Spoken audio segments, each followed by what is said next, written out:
Good evening. Today's public service announcement is going to be aimed at teenagers. So, parents, you can sit back. Tell your teens to come in and listen.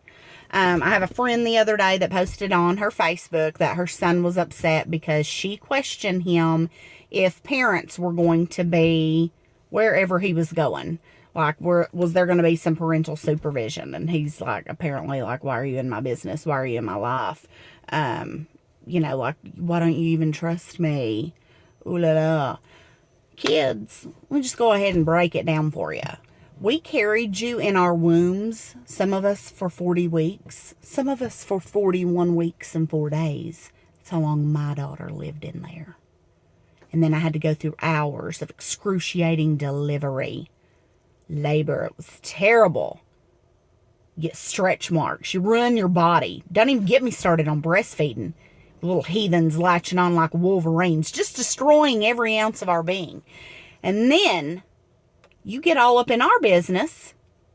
You follow us around. We can't even go to the potty. We can't go take a poop without y'all being all up, Mom, getting all up in our business. So y'all grow a few upper lip hairs and think that we have no right to ask you where you're going, what you're doing, who you're going to be with, what time you're going to be home. Is there going to be parental supervision? We have every right in the world to know that because we're your parents and we love you. We're not just trying to destroy your good time. We want you to have a good time.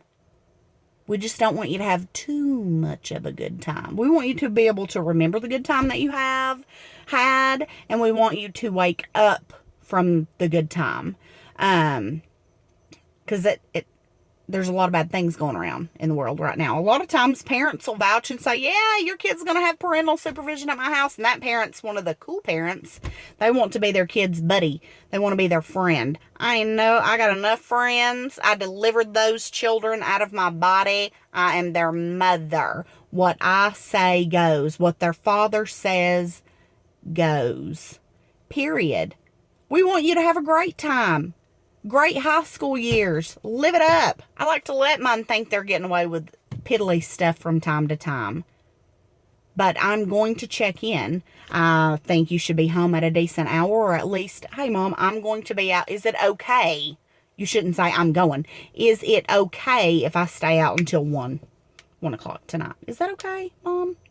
Yep, that's okay. If I happen to fall asleep, I'm going to go ahead and set my alarm. That's what I do. I set an alarm just in case I happen to fall asleep. Because for some reason, I can stay up all hours of the night, except for the night that my kid wants to stay out super late. And then I'm like, oh my God, I'm so sleepy. Will you hurry up and come home? It's making me sleepy just thinking about it. So I set an alarm on my phone to make sure that she gets either home or wherever she's supposed to be going. I also have trackers on my kids' phones. My daughter wanted to tell a lie one time, so part of her punishment was to get a tracking device put on her phone. We've just left it on there for safety issues now. Her brother has the same exact tracker. Anybody can tell where we are at all times. I never even really look at the tracker, honestly, unless I want her to run an errand for me. Or if I'm like, my God, I told her to be home at midnight. Is she on her way? I'll periodically check. But other than that, I don't check where my kid is at all times. I try to let them have a certain amount of freedom. But kids, be respectful. Be thankful that you have parents that question you and are concerned about your safety, because some of your little friends that you run around with, their parents are too busy out trying to find a new boo, or trying to worry about their own life, and they're not even questioning their kids. They don't even care. So be thankful that you have a good mom and dad, or either or, that love you and want to know where you are. I'm going to ask mine until they're 80. Till I die, I'm going to be like, where you at? What's going on? Who's over at your house? How long are y'all going on vacation? Why didn't you take me? It's my right. We delivered you. We're going to ask. Be thankful. Mother's Day's coming up. Oh, be nice to your moms. Have a blessed evening.